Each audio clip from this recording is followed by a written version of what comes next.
Assalamualaikum warahmatullahi wabarakatuh. Nama saya Muhammad Ong Satril dari kelas 91.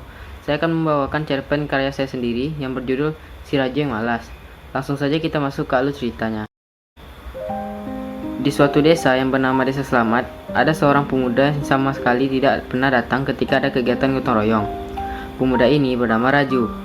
Raju ini merupakan seorang pemuda yang sangat malas. Sampai rumahnya sendiri pun tidak terawat sama sekali. Pada hari Minggu, tepatnya pukul 9 pagi, seorang RT dari Desa Selamat yang bernama Pak Herman mengusulkan kepada para warga untuk melakukan kegiatan gotong royong untuk membersihkan selokan di desa tersebut. Semua warga Desa Selamat hadir pada saat itu, kecuali si Raju. Raju lebih memilih untuk tidur daripada ikut gotong royong. Para warga pun merasa tidak senang kepada Raju karena tidak pernah hadir saat ada gotong royong. Salah satu warga mengusulkan untuk mendatangi rumah si Raju. Semua warga pun setuju dengan usulan tersebut, namun tidak dengan Pak Herman. Pak Herman berkata, "Kita tidak perlu mendatangi rumahnya, karena cuma satu orang yang tidak ikut. Jadi itu tidak masalah kan?" ucap Pak Herman. Dan salah satu warga yang bernama Pak Abdul berkata, "Tapi Pak, Raju ini tidak pernah hadir." Pak Herman pun berkata, "Biarkan saja, mungkin dia sedang sibuk." Mendengar perkataan Pak Herman itu, para warga pun memilih untuk tidak mendatangi rumah Raju. Saat warga ingin membersihkan selokan, para warga pun terkejut karena melihat selokan yang penuh akan sampah. Pak Herman berkata, "Astagfirullahaladzim, kenapa bisa banyak sampah seperti ini?" Ternyata selokan yang memiliki banyak sampah ini berada di depan rumah si Raju. Pak Abdul pun berkata, "Mungkin sampah ini berasal dari Raju, karena selokan ini berada di depan rumahnya." Pak Herman pun berkata, "Jangan asal menuduh orang, belum tentu ini ulah Raju. Tapi coba kita tanyakan dulu kepada Raju." Pak Herman pun mengetuk pintu rumah Raju. "Assalamualaikum," ucap Pak Herman. Raju pun membuka pintu tersebut.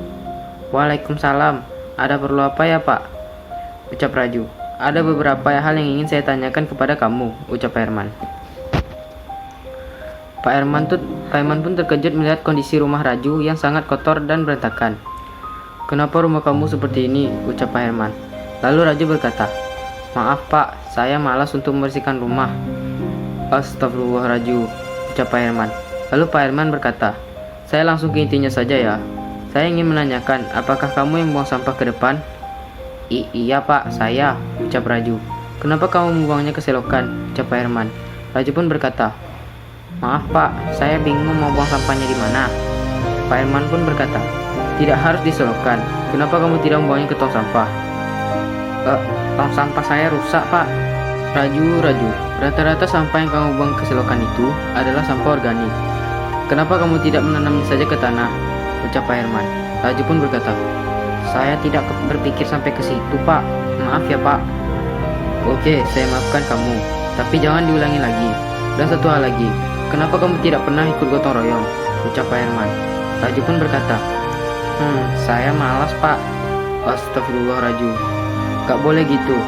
Gotong royong ini tujuannya untuk membersihkan lingkungan kita agar kita tidak terkena penyakit dan membuat kita merasa nyaman," ucap Pak Herman. "Baik Pak, saya lagi minta maaf ya Pak," ucap Raju. "Ya sudah kalau begitu, mari kita bersama-sama untuk membersihkan selokan ini." Sekian cerita dari sini. Pesan yang dapat kita ambil adalah bahwa kita tidak boleh bermalas-malasan, dan ketika ada kegiatan gotong royong, kita harus ikut serta untuk membersihkan lingkungan ini agar kita merasa nyaman dan kita terhindar dari penyakit. Sekian dari saya. Wassalamualaikum warahmatullahi wabarakatuh.